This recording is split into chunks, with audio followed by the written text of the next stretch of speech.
Okay, good evening. So welcome to the last in this series of Shiurim. Ms. Hashem will carry on after the summer break. But this shir, the halacha shir this evening, is entitled Meaty Restaurants in the 9 Days. And it's a very interesting topic. What should a restaurant do? Should a restaurant stay open in the 9 days? We've just begun the period of the 3 weeks, so this is something which is weighing on people's minds. For some yeshiva bachrim, this is a really serious issue. They're working out the various siyumim, and one young man I heard he sort of boasted that he has not been milchik in 2 weeks. Right? That was so. This is a serious issue in the 9 days. But seriously, what is the story with regard to keeping a restaurant open in the 9 days? Of course, the issues are that the halacha is, or we'll see if it's a minhag, not to eat meat in the 9 days. So what does one do? If you keep your restaurant open, then maybe there's a shaila of lifnei iver, of aiding and abetting somebody else's aveira. On the other hand, there are reasons to eat in a restaurant. For example, a siyum, or for example, a chayla, or there are situations where you are allowed to eat. So what exactly is the story? So let's just take a look at the Kitzur Shulchan Aruch. He summarizes the various halachas. If you're listening online, please email me at j.golker@gmail.com. I'll send you the handout. So this is the first box on the page. This is from the Kitzur in Siman Kuf Chof Beis. Sifches. Minag b'chol Yisrael shelo lechol basar v'shelo lishtos yain b'tisha yomim. The minhag in Klal Yisrael, interesting, he uses the lashon minhag, that the minhag in Klal Yisrael is not to eat meat or drink wine in the 9 days, shemin Rosh Chodesh ad la'achar Tisha B'Av, from Rosh Chodesh Av until after Tisha B'Av, v'osa afilu b'tavshel shenisbashel b'basar. And it's not only eating meat is prohibited, but even eating non-meat things from a meaty dish. So for example, you've got a chulant, and you want to eat a potato from that chulant, that is also prohibited. Power of food, however, that has been cooked in a clean, meaty pot, that's okay. So for example, if you want to make a vegetable soup in a fleshik pot, which is clean, that's no problem. You're allowed to. The only restriction is not to eat it directly with milk. So if you're making an onion soup, don't put cheese in it, or cream. But it doesn't make you meaty. But you're allowed to have power of food cooked in a clean, meaty pot. Continues the Kitzur. And someone for whom dairy foods is damaging and he struggles to eat milchik food, so he's allowed to eat chicken. But with regard to a chayla, hakol muta, everything is muta. And included in a chayla, the Mishnah Berurah says, I've got it in the footnote, a nursing mother is included in that. Umikol mokum, im eina kashalei, yesh lehavsik, he should try, even the chayla should try and restrain himself and not to eat shlelecho min zayin ba'av v'lahalon, not to eat meat at least from the 7th of Av. V'chein nagin ksas yoldos, limnoa miboso v'yayin min zayin ba'av v'elech from the 7th of Av onwards, ki ba'is hayom nichen serv de kechovn nechel, because then the difficulties intensified and the Goyim came into the Heichel. Next paragraph, of a sudas mitzvah kagoi mila or pidyon haben v'siu mesechta gamkein mutarin b'basa v'yayin. For bris mila, a pidyon haben or siyum, these types of sudas mitzvah, one is allowed, it's mutter to have basa v'yayin, v'chutz me'avoisov v'ochiv v'bonov, v'chutz me'elu sheyesh lehem shaychus b'mitzvah yochel lahaz min ad asara noshim l'reis. So who can you invite for this sudas mitzvah, for the siyum? Well, the immediate family certainly.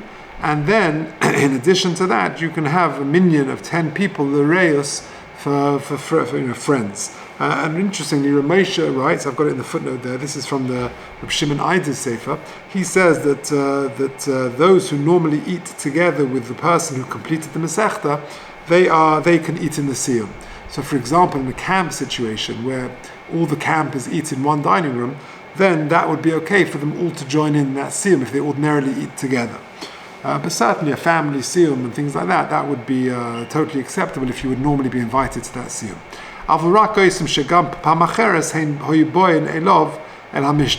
That's the litmus test. So you mentioned before the siyum for your mother-in-law. Then if they would make a siyum for your father-in-law, on in the middle of whenever it is in the winter, and you would go to that one, then certainly you'd be allowed to go to this one. That would be the Geder. For Koshel Avdol b'Motzei Shabbos, im yesh tinok sheyishte roiv hakois noistenoi. With regard to the 9 days, the Shabbos Chazoin, the Shabbos of just before Tisha B'Av, then immediately after Shabbos it's the 9 days again. You shouldn't be drinking wine. So what do you do with the case of Havdalah? So says the kitzah, if there is a tinok, if there is a child there, then you give it to him. V'imlav yochel hamavdal ba'atzma nishtos. Otherwise, the person making Havdalah is allowed to do it. Okay, that's just the background. Now, I've come across two very interesting shilas and tshuvas regarding Meaty restaurants in the 9 days. Let's start with the Yechavedas Rabbi Yosef. This is in Chelek Gimel Siman Lamed Ches. She'ela. Mibal mis'adach kasheira. From a kosher restaurant owner. Ha'im mutar liftach ha'mis'adav v'lesapek ma'achali basar l'kuchis ha'regilim etzlei.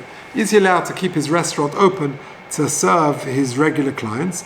Gam la'achad rish chodesh av, even into the 9 days. Afa pisha also lechol be'oz ma'achali basar, even though you're not allowed to eat meat then. She'im lo ya'aseh kein yechol ha'lekuchis shelel l'misada acheres v'lo yoshuv elovaid.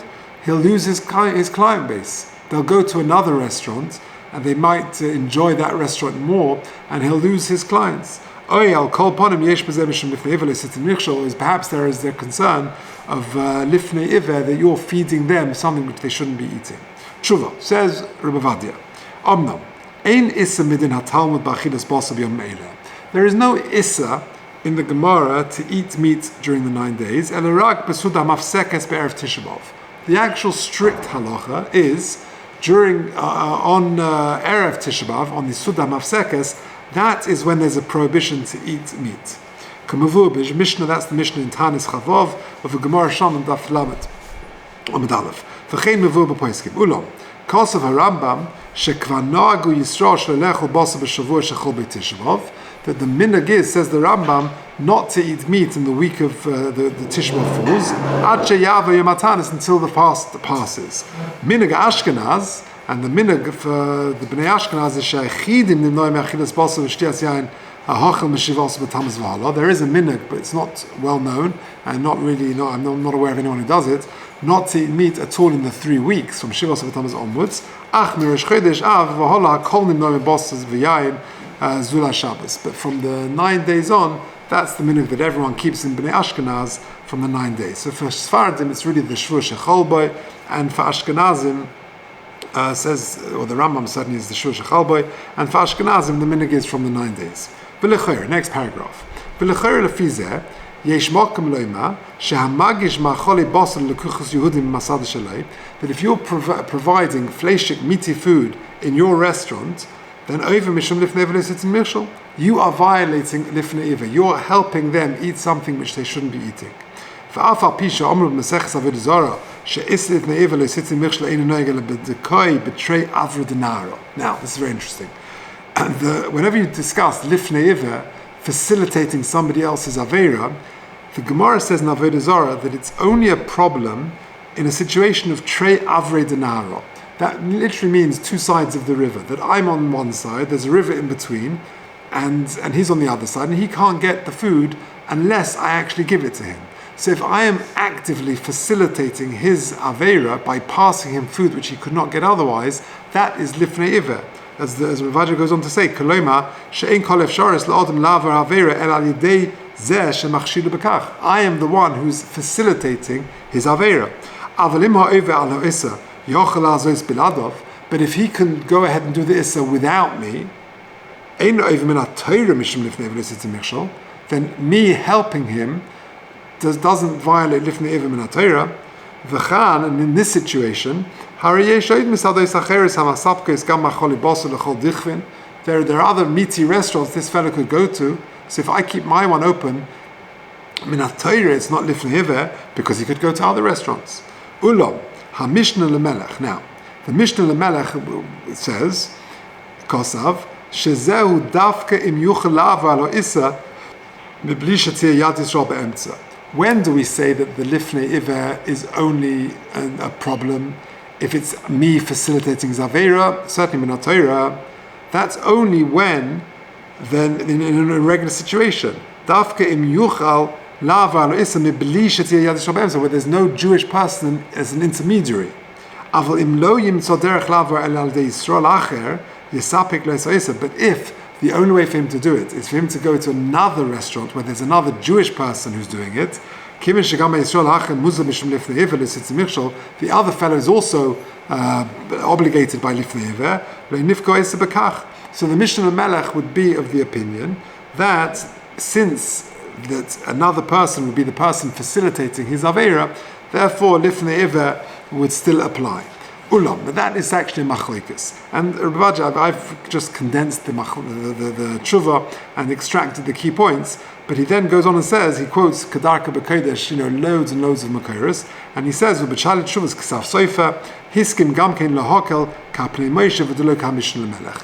He actually says that the Ksaf Sofer sides with the Pnei Moshe, who argues with this Mishnah Melech, and therefore,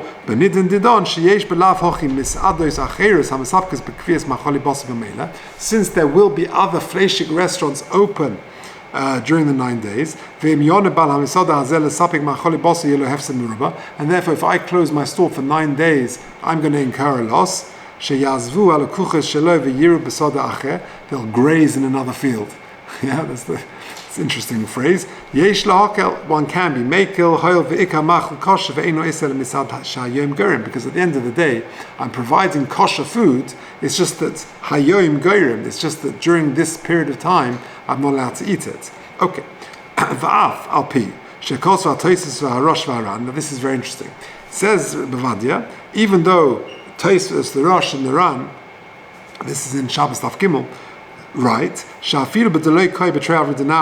Even if it's not a situation of Trei Avra Denara, that means that it's on another side of the river, that this person would not be able to do the Avera were it not for me. In a situation where it's not Trei Avra Denara, that means that person can do the Issa without me. There is no Issa min ha-Torah of Lifnei Iver. Interestingly. So, again, the Rishonim, says Ravaja, say, the Tosfos, the Rosh and the Ran all say, that in a situation where it's not Trei Avra Denara, which means that this person can go ahead and do the Issa even without me. He could go to the next store, whatever. There may not be an Issa Deraisa, but there would be an Issa Drabonon of Lifnei Iver.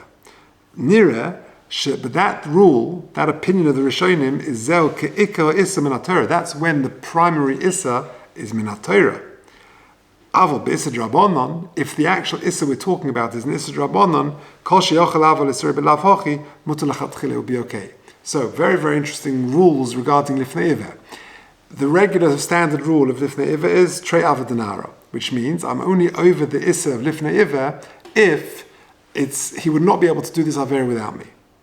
But if he could do the Avera without me, then there is no Issa Deraisa, there's only an Issa Drabonon of Lifnei Iver. However, says Ravadia, that's only true if the Issa in question is itself an Issa Deraisa. But if the Issa itself is an Issa Drabonon, then it's Mutar L'Chatchila. And of course, in our situation, not eating meat in the 9 days is certainly an Issa Drabonon at best. It's a minhag, he said. And therefore, Besikum, just to look at the last paragraph of Ravadia, Besikum, and therefore Ravadia concludes, Mutzah li Yisrael bal misado kasher lesapik machale bosa lekuches gam acharish chedesh av. That a Jewish proprietor of a meaty restaurant is allowed to stay open and to serve his guests. Certainly, if one of the guests or one of the clients eating in the restaurant is not so healthy and therefore he's allowed to, he's a chayla, he would be allowed to. If there's any way you could change your menu and serve chicken rather than meat, that would be better than bossa behema. Because the Gemara says in Chagiga, because the real simcha, which is what we're trying to avoid, is bossa behema, not bossa oif. Even though, of course, the practice is to avoid any type of meat, even chicken. So that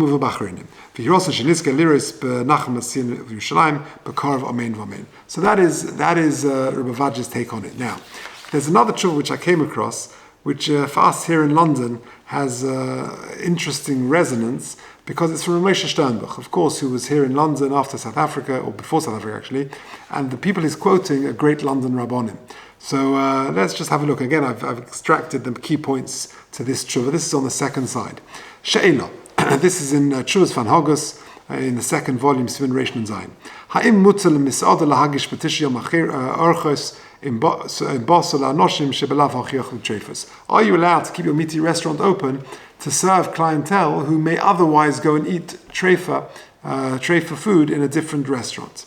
So, ha'achroinim donu im lahati isakal kadei lahatzil anoshim isachomer.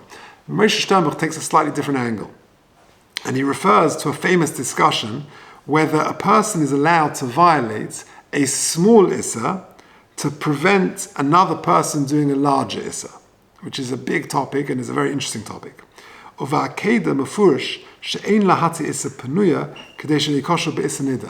Now this is fascinating. What is he talking about? He says, the Akeda writes, you're not allowed to be matir in issa penuya kadei shelo yikoshlu be'issa nida. V'hainu, what does that mean? She'pnuyos yitablu kadei she'hamazanim itom lo yikoshlu be'issa nida. Can you allow a single lady to go to the mikveh to remove the status of nida because she is going to have a relationship with a fellow, and therefore maybe you should limit the avera to that of a pnuya, which is not an issa deraisa, to remove her status of a nida? Says the Akeda, quotes Moshe Sternbuch,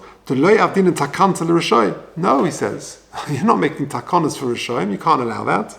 For Uvda Yadana, then he says, I know of a case, Mipimoy Rabbi Hagon Moshe Schneider, that he was the famous Rosh Hashiva here in London, Zatzal and Moshe Sternbuch and all some of the greats, Tuvia Weiss and others learnt in that yeshiva, that he wrote that Moshe Schneider remembers that when he was in Europe at Kfar Lita,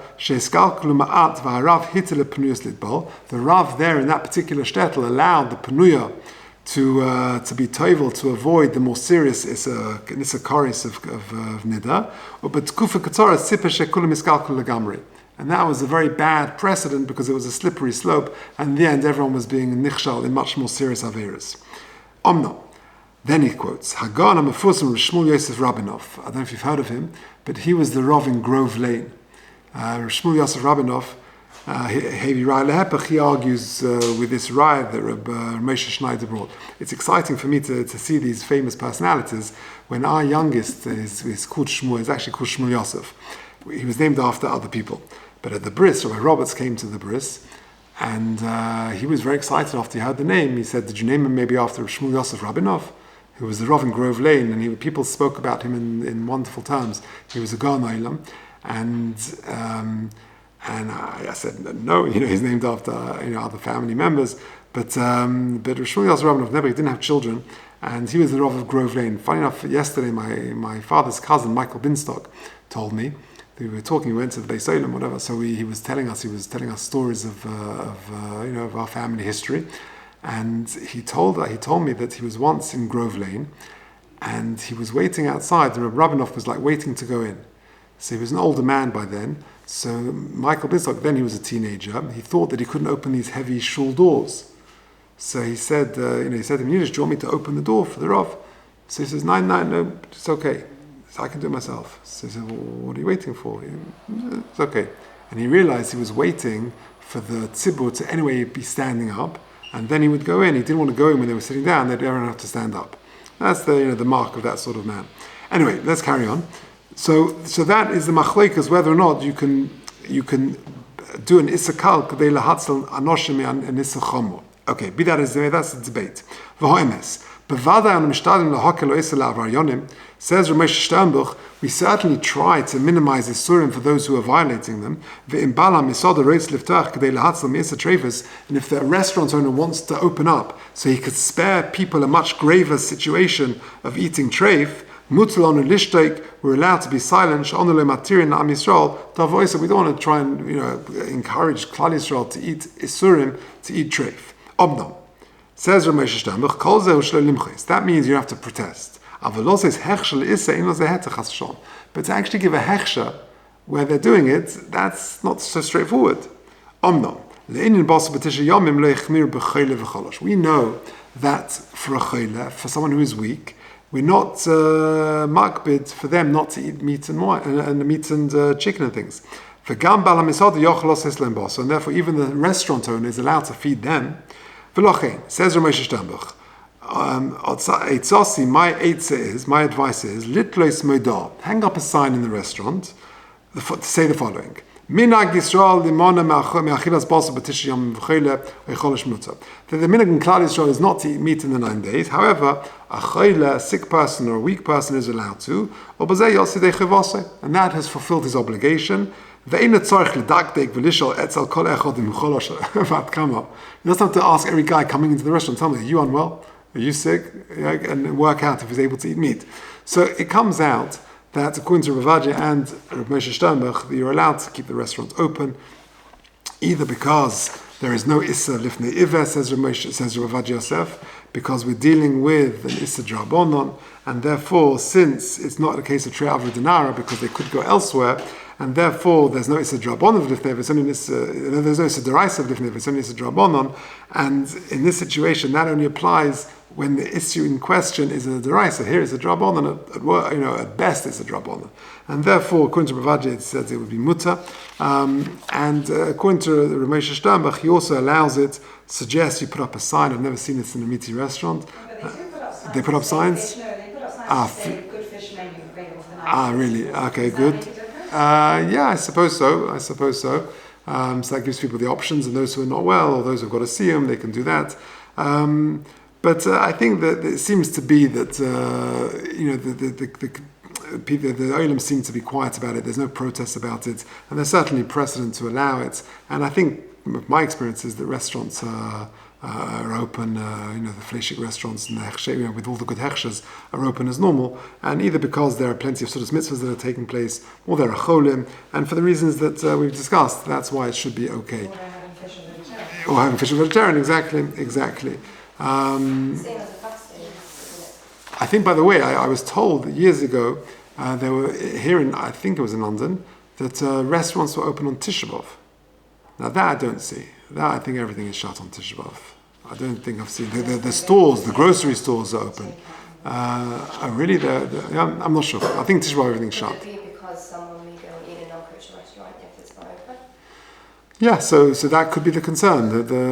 The concern is that they would eat treifas, which is a big issa. So certainly what to rely on.